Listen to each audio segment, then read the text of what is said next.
começa com essa, né? Em Kali Yuga existe uma previsão de que terá uma parada e logo em seguida tudo voltará aos moldes da degradação. E aí depois ele faz a pergunta: como podemos trabalhar de forma teológica nesse ato dentro de Kali Yuga? Então, essa é uma questão muito interessante. E é muito interessante a gente ver como outras tradições teológicas trabalharam essa nossa relação com história, né? Aí a gente entra na parte de escatologia. Como você fazer para conciliar essa tensão entre história, historicidade e profecias, né? Porque uma coisa que acontece quando a gente... Primeiro, né, antes de entrar assim, na questão direta que o Mantra Chaitanya botou, uma coisa séria que a gente precisa ter em relação a profecias é que profecias elas tendem a ser autorrealizáveis, né? Quando você acredita, por exemplo, numa profecia, você vai gerar um tipo de viés cognitivo que vai fazer com que você não duvide que a profecia deu certo, mesmo que você tenha todas as evidências de que a profecia deu errada. Existe um livro, foi o primeiro estudo sociológico sério sobre profecias, e ele é do começo da segunda metade do século passado, chamado One Prophecy Fails, né? Quando as profecias falham, e é um livro de Leon Stinger, um sociólogo da religião muito importante, psicólogo, né? Ele era psicanalista originalmente, começa a estudar psicologia e psicanálise da religião, e depois ele parte para a área de ver como a psicologia da religião está ligada à história e sociologia da religião. E ele estudou uma seita que tinha uma profecia de que o mundo ele ia acabar ali no começo da década de 60, basicamente por causa da agência de alienígenas. Alienígenas iam destruir a Terra e iam salvar os justos. Os justos eles iam pegar e levar para o planeta deles, que era um tipo de paraíso, né? E basicamente essa seita era a seita que eles acreditavam que eles eram justos, que iam ser salvos lá pelos ETs e tal. Bem, todos eles se reuniram no dia que eles esperavam, o dia que a profecia deles falava que a gente estava predestinado a sucumbir diante do apocalipse alienígena. E, como a gente imagina, nada aconteceu. Não teve inundação, não teve raio, não teve nada no mundo. O mundo seguiu como sempre seguiu, nada aconteceu. E como que eles lidaram com isso? Como que eles lidaram diante do fracasso da profecia, que era a profecia que norteava o horizonte escatológico deles? Eles fizeram uma reinterpretação da história. Eles falaram, olha, é o seguinte, o mundo ia acabar. E diante da iminência do fim do mundo, a gente criou a nossa religião. E a nossa religião ela foi tão bem sucedida em purificar o mundo que o mundo agora não precisa mais acabar. A gente salvou o mundo. Então, o que aconteceu, o que o Leon Stinger percebeu, e ele estudou em loco essa seita, porque ele se infiltrou na seita antes, né, de chegar na data que a profecia seria cumprida. Ele mediu, através de diferentes métricas psicológicas, o nível de fé, o nível de confiabilidade que as pessoas atribuíam à profecia. E ele viu que as pessoas elas se tornaram muito mais fervorosas à profecia depois que a profecia fracassou do que elas eram antes da profecia se concretizar. E aí ele depois começou a observar que esse viés cognitivo se aplicava a qualquer profecia, principalmente na área política. As pessoas, por exemplo, elas tinham uma determinada expectativa que o político que elas iam votar ia fazer algo. Aí, depois que ele era eleito, né, e não fazia aquilo que ele tinha prometido, a primeira coisa que elas faziam não era ver um defeito no político que elas votaram, mas era tentar encontrar uma justificativa totalmente plausível, objetiva, para justificar o fato dele não ter sido feito, e no final das contas ele era uma vítima das circunstâncias, porque todos os cenários geopolíticos mudou para impossibilitar ele de fazer aquilo que ele estava de fato querendo fazer. Então, assim, as profecias, para nós humanos, elas são autorrealizáveis. A gente tem esse viés cognitivo e sempre que a gente articula um pensamento racional, toda a nossa estrutura emocional está profundamente envolvida nisso, né? Assim, tem vários neurocientistas contemporâneos, Steven Pinker, vários que já demonstraram isso, que as partes do nosso cérebro que lidam com as emoções, né, como a amígdala, por exemplo, elas estão sempre envolvidas na nossa formulação de inferências lógicas. Então, sempre que a gente para pensar sobre algo que a gente acredita profundamente, algo que tem forte valor emocional para a gente, uma crença nossa, é natural que a gente aplique todo tipo de viés cognitivo que a gente tenha para preservar as nossas profecias, tá? Então, assim, as teologias elas tendem a mudar para justificar o fracasso das profecias dela. Isso é algo muito forte na história do cristianismo. Se a gente vê o cristianismo, nos anos formativos do cristianismo, os cristãos eles acreditavam que Jesus ia voltar a qualquer momento mesmo. Eles não imaginavam que a segunda vinda de Jesus ia ser algo que ia acontecer milênios depois. Para eles é algo que ia acontecer daqui a 10, 15, 20 anos. Né? Eles tinham essa forte expectativa que o retorno de Jesus seria a qualquer momento. Como Jesus não voltou, bem, aí eles começaram a investir bastante nessa teologia que a gente chama hoje em dia de teologia do já e ainda não.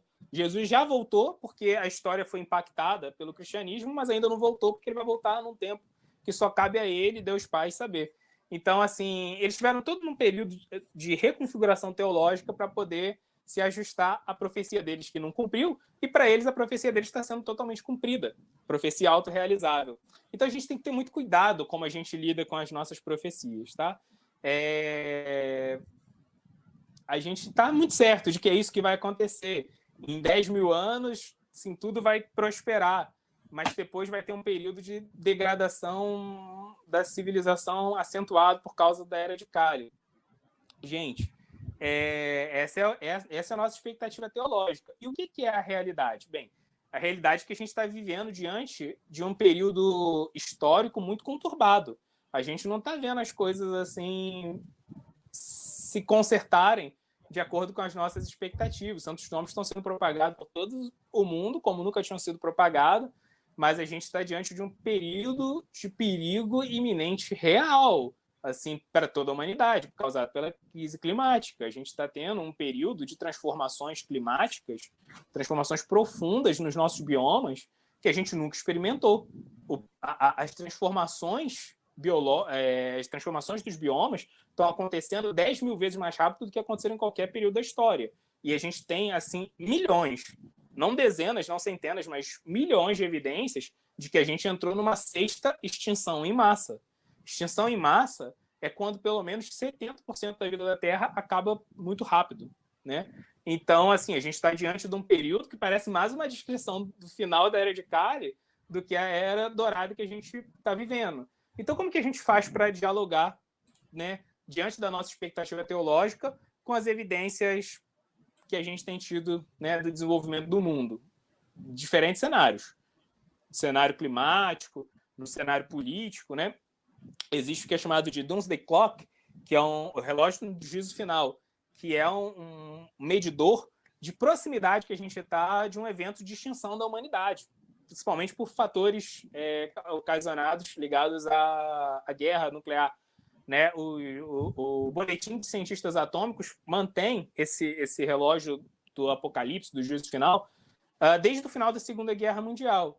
E assim, é um relógio, quanto mais perto da meia-noite ele está, mais perto a gente está de ter um desastre nuclear. A gente está agora mais perto da meia-noite do que a gente jamais esteve, mesmo durante a Guerra Fria.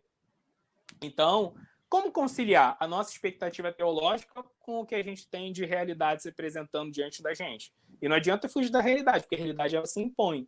Então, isso é algo que a gente precisa discutir. Né?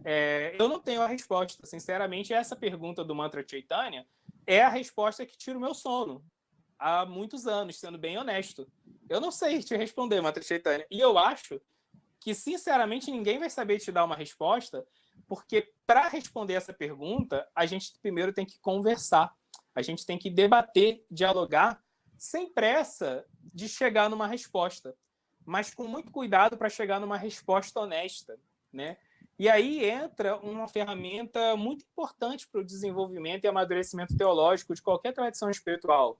Debates exaustivos, debates honestos, debates onde a gente debata totalmente tranquilo de que a gente consiga exprimir as nossas opiniões, falar aquilo que de fato a gente vê, porque não negar aquilo que a gente vê diante da realidade, sem medo assim de ferir os sentimentos religiosos de ninguém, e debater e tentar entender as coisas.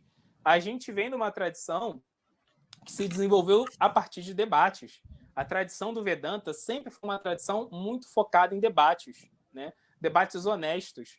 Olha uma coisa muito interessante que aconteceu, nem só no Vedanta, mas no Gaudiya Vaishnavismo. Ali no século XVII, os Vaishnavas, Gaudiya Vaishnavas, ficaram diante de um impasse. Porque Jiva Goswami, ele escreve em algumas escrituras dele, em alguns dos escritos dele, que Radha Krishna, eles não eram namorados, que eles eram um casal casado mesmo, né? Mas a maior parte das nossas escrituras fala o contrário disso, que Radha Krishna eram namorados, a relação deles era parakya rasa, a relação de amantes, relação extraconjugal. E Jiva Goswami, ele escreve em algumas passagens que Radha Krishna, eles tinham uma relação de swakya rasa, uma relação de matrimônio formal. Mesmo que isso não esteja nas escrituras. Por quê? Jiva Goswami provavelmente estava muito preocupado com a sensibilidade de moralistas da época dele. Então, ele cria uma justificativa para mostrar que não, Radha Krishna podiam ter seus encontros e a gente pode adorar eles, porque eles atendem o tipo de relação conjugal que a gente espera a partir do nosso horizonte moral materialista. Mas, ao mesmo tempo, ele também escreveu nos escritos dele sobre a parakya rasa de Radha Krishna, a relação extraconjugal deles. Mas isso, 100 e poucos anos depois de Jiva Goswami escrever isso, está tilt na cabeça dos seguidores do próprio Jiva Goswami. Porque uma parte fala, não, é óbvio que Jiva Goswami escreveu isso aí, de Radha Krishna serem casados, só como uma espécie de argumento de manobra para acalmar ali os ânimos dos moralistas que não entendiam a nossa teologia profundamente.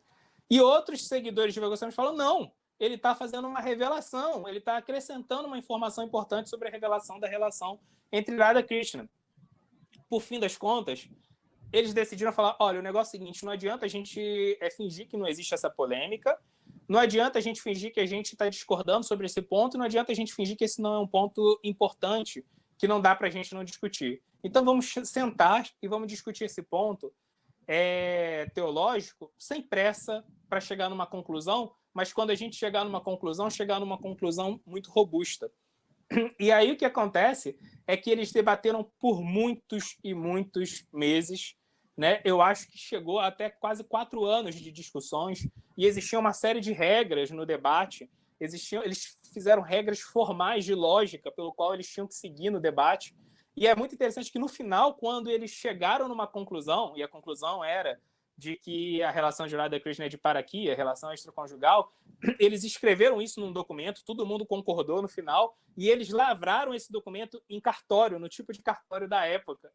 Eles pediram para o governo um registro formal do final do debate. Então, eles debateram com honestidade, com calma, assim, expondo a lacuna epistemológica deles. Eles não sabiam a resposta e eles estavam tentando chegar numa resposta clara a partir de um debate honesto. Muitas vezes, religiosos têm essa mania de querer explicar tudo para o mundo, porque muito do apelo da religião vem diante do fato de que quando a gente lida com esse mundo, a nossa relação com o mundo é uma relação de perplexidade.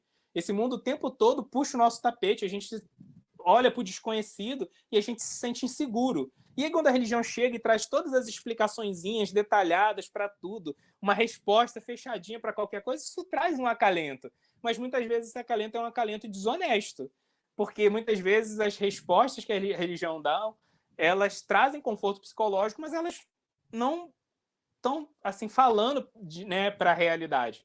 O Francis Schaeffer, teólogo cristão que eu já falei hoje, que já citei hoje, ele também tinha um conceito muito inteligente, assim, muito interessante, que ele chamava de religiosidade abaixo da linha do desespero. Que ele falava que é isso, que é quando você fica fomentando um pensamento teológico que traz conforto psicológico para as pessoas, mas é abaixo da linha do desespero. As pessoas só acreditam naquilo porque aquilo alivia o desespero existencial delas, né? Diminui, mitiga a crise existencial delas, mas aquilo não está dialogando com os fatos reais do mundo real. Então, uma grande briga do Francis Schaeffer na época dele foi fazer um cristianismo que fosse acima da linha do desespero, um cristianismo que fosse fiel às suas escrituras, fiel à sua teologia, mas ainda assim dialogasse com todas as evidências do mundo real. Eu acho que a gente precisa muito até é uma justificativa boa para a gente fomentar nosso desenvolvimento teológico, é a gente construir um vaishnavismo que esteja acima da linha do desespero. Um vaishnavismo forte, robusto, que saiba lidar honestamente com as evidências do mundo real. Né? E lidando com as evidências do mundo real, eu não sei responder essa pergunta, Mano Chaitanya. Eu acho que a gente precisa ter muitos diálogos, muitos debates sérios, honestos, para chegar numa boa resposta para essa sua pergunta. Tá bom? Então, desculpa, eu não sei dar uma resposta assim super precisa e mágica e acalentadora. O Mantra Chaitanya está colocando aqui que diálogos criam pontes. Eu acho que é bem por aí, precisamos dialogar mais.